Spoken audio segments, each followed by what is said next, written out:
The idea that the mainstream press is left-wing and off the rails as opposed to truth-telling is nonsense.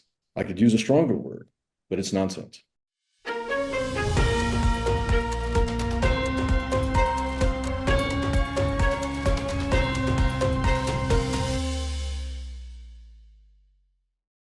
In the age of social media, it's hard to distinguish fact from commentary, leaving people vulnerable to deliberate misinformation. It's one of the biggest problems in our democracy that the public does not know when they are consuming fact-based news, when they are consuming commentary, and when they are consuming the worst kind of fear-mongering partisan narratives, not even news. Wyatt Andrews is a former CBS national correspondent and a former media studies professor at the University of Virginia. After a lengthy and successful career in broadcast journalism, he finds it dangerous that the public is more attentive to short-form media that is digestible yet incomplete. Way too many of our citizens, and the problem is it's tens of millions of our fellow citizens, are not really working to keep themselves informed with first-rate, reliable information. They are choosing instead to go online and seek out forms of information with which they agree, as opposed to forms of information that are comprehensive. Because of the scale of social media, this misinformed public, that is an existential threat to democracy. In his first few months in office, President Trump has attacked the mainstream media by rescinding reporting credentials for legacy outlets, suing Paramount and the Wall Street Journal over unfavorable coverage, and cutting federal funding for NPR and PBS. President Trump's action attacking the free press is shameful. It is overly authoritarian. And I think the public needs to know that this is all part of his plan.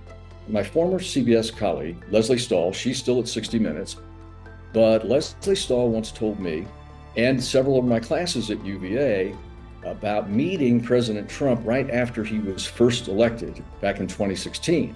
When she asked him, she was teasing him one time, "Come on, Donald, what are you doing with the fake press, fake news stuff? The press is the enemy of the people." She said she was kind of teasing him. Donald Trump answered Lesley Stahl, deadly serious, and he said, "Come on, Lesley, you know what I'm doing. If I can get them to not believe you in the press, the more they will believe me." Why do you keep hammering at this?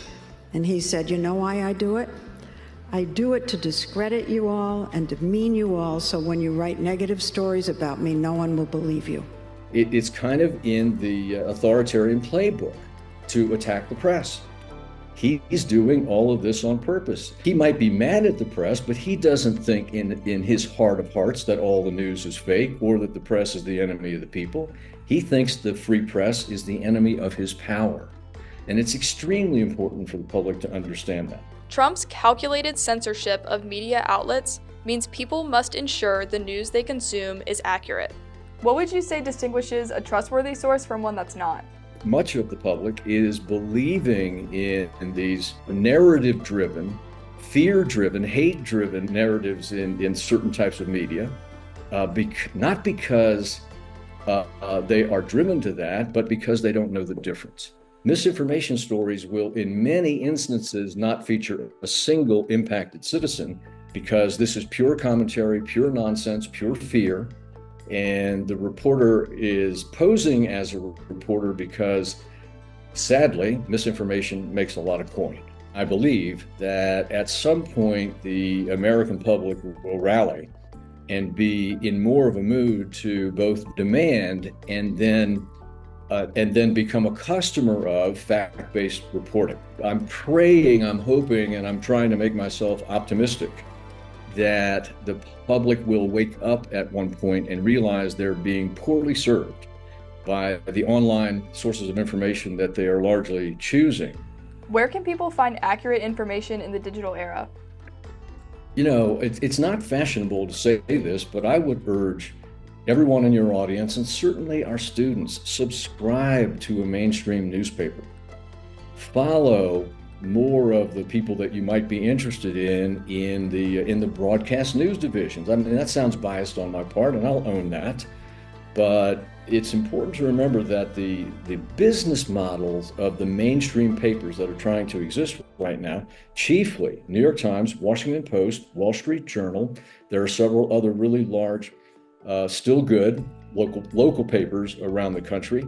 Their business model is not left-wing or right-wing. Their business model is get the most people. It's true that the mainstream press will often get things wrong, but they get things wrong not out of bias. They get things wrong out of a need to sensationalize. That's the biggest problem with the biggest problem in the mainstream press is not bias, it's sensationalism.